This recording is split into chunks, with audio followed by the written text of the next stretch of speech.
Ways of being, ways of seeing, and ways of doing are the foundation of the philosophy for leadership at Gustavus.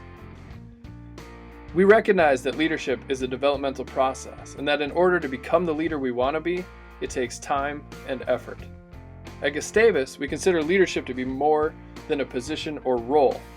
Everyone can and does influence others.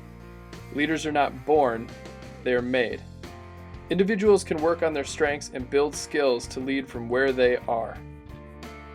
To support development, we generated the leadership development process. The process starts by establishing and naming a goal. This can be something you see in your life as an opportunity for growth.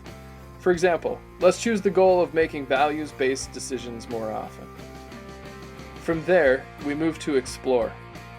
In this step, the emphasis is placed on understanding where you currently are in your goal and what resources may help you in achieving your goal. So if you're working on making more values-based decisions, you want to be clear on what your values are and how you are currently making decisions with those values in mind, as well as seeking out resources that can support your efforts.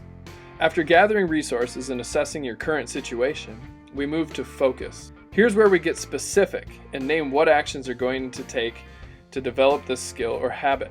So, if you're working to make values-based decisions, you may choose one value, let's say connection, and pick a specific and measurable action.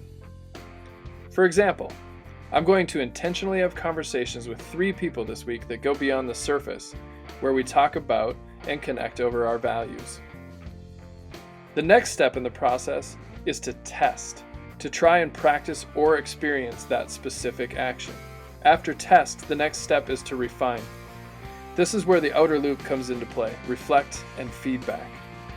John Dewey stated, "We do not learn from experience, we learn by thinking about our experience." Simply put, we learn when we think.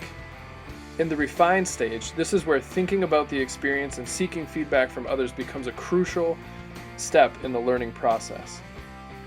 Some questions to ask are, what did I observe about myself as I practiced this goal? What might others have observed about me? Did I really accomplish the goal of creating connections? What needs to happen to achieve that goal? Additionally, feedback is an essential part of effective learning. Feedback shapes our understanding of how our actions impact others. After taking the time to refine and think about the experience, the process works more like a pendulum. This is the chance to go back to the focus stage and continue to identify actions that will further develop your skill and knowledge around the goal. As you move back and forth through the focus, practice, refine stages, this is where effort matters, where persistence and perseverance are required to accomplish the goal. After working through the process and feeling like the goal is now a skill or habit you have developed, the final piece is integration. This means that you've gotten to the place where your intended goal is part of your leadership repertoire and you are consistently acting in a way that accomplishes your initial goal. From here, the process begins again with a new goal. Why is this leadership development process helpful? First, it aids in understanding where you are in your development process and provides a roadmap for goal achievement and leadership development. The second is that it can aid us in supporting others in their development. If I know that someone has a goal, I can help them to explore, focus, test, refine, reflect, and give them feedback that will help them to develop as a leader.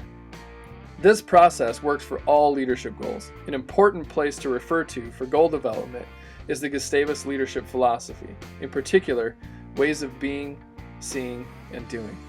For more information or assistance, stop by the Center for Servant Leadership.